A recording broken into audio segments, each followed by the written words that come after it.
Hi, 4th grade. Today we're going to talk about day 9 content and learning packet 5.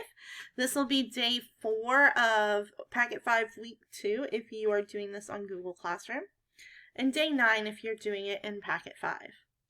Our learning opportunities today are we are going to read Moving Forward Part 1. We're going to do this in this video together. I'll read it out loud and you can follow along with me. We're then going to carefully review the problem solution chart on the page. Then we're going to choose one of the questions or items below and write an answer response on a piece of paper or in the slideshow. So if you're doing it on Google Classroom, you're going to do it in a slide. If you're doing it at home, you'll do it on a piece of paper. Our choices are 1. Explain how the Freedmen's Bureau helped former slaves.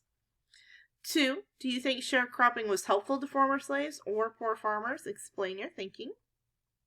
Or 3. Explain why Congress wrote new laws during Reconstruction. So let's get started.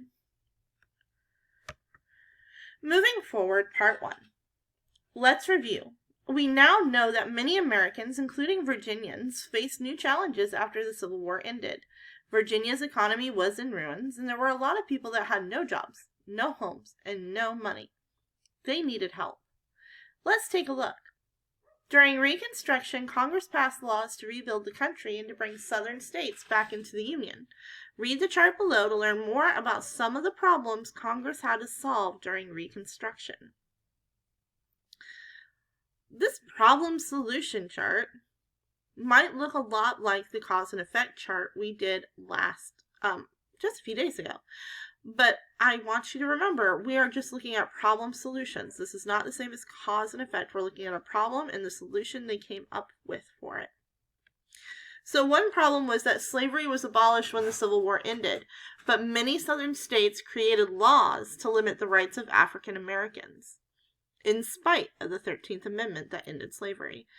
The solution to this was Congress creating new laws to protect and expand the rights of former slaves and free African Americans. The laws ensured that black men were considered citizens, were allowed to own land, were allowed to make contracts, had the right to vote, could be elected to office, including Congress. Another problem that came up was that although former slaves had earned their freedom, they now found themselves with no jobs, no money, and little to no education. Many had never even been to a doctor. The solution Congress came up with for this was they created the Freedmen's Bureau to help former slaves and other poor Virginians. This agency provided food, medical care, and public schools. The Freedmen's Bureau also provided job training to help former slaves find new jobs.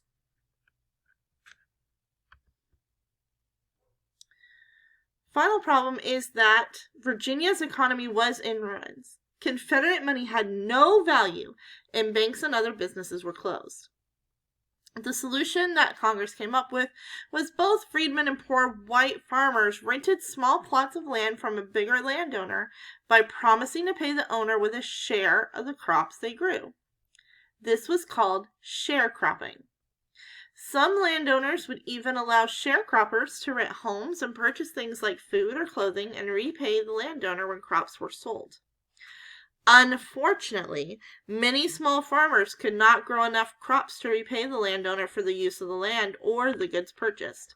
They ended up in debt or owing money to the landowners.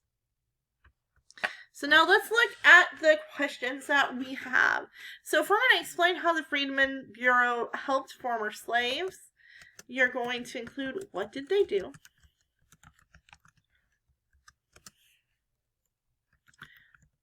How was it helpful?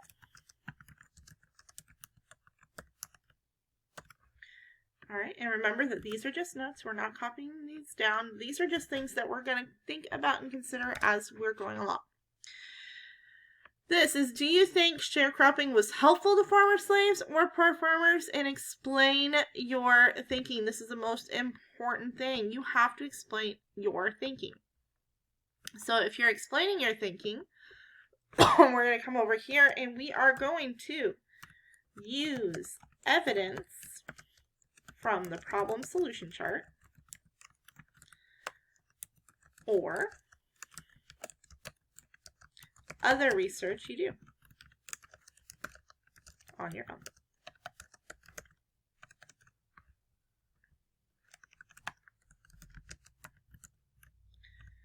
Next one is to explain why Congress wrote new laws during Reconstruction. Alright, what I want you to think about. Without laws, were people going to do what Congress needed them to do in order to ensure the amendments were followed through? In order to ensure that slaves were considered citizens? Were people going to do it if they're just like, hey, I think you should do this? Or would they only do it if there were a law? Think about our current situation. As you go out, you see some people wearing face masks, some people don't, because it is a suggestion. If people are just being told, you need to do this, they're not going to do it all the time, right? Think about if your parents are like, hey, clean your room. I need you to clean your room. You're like, no, I don't feel like it today. It's not until your parents are like, if you do not clean your room, then there is a consequence, that we often find ourselves doing this. So, why would laws have to be passed?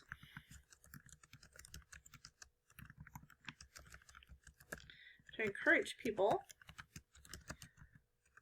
to rebuild the country. And remember, they had very different ideas of what rebuilding the country would look like. So we had to come under one vision of what it should look like. Alright, so that is all for your content for day 9, packet 5. I hope this helped out a little bit. If you have any questions, reach out to your teachers, please. And please join us from 11 to 12 for our live Zoom help sessions. They really are helpful. You'll leave with some work. You'll get to ask some questions. And we really miss you guys, and we'd love to see your faces. Until next time, thank you, 4th grade.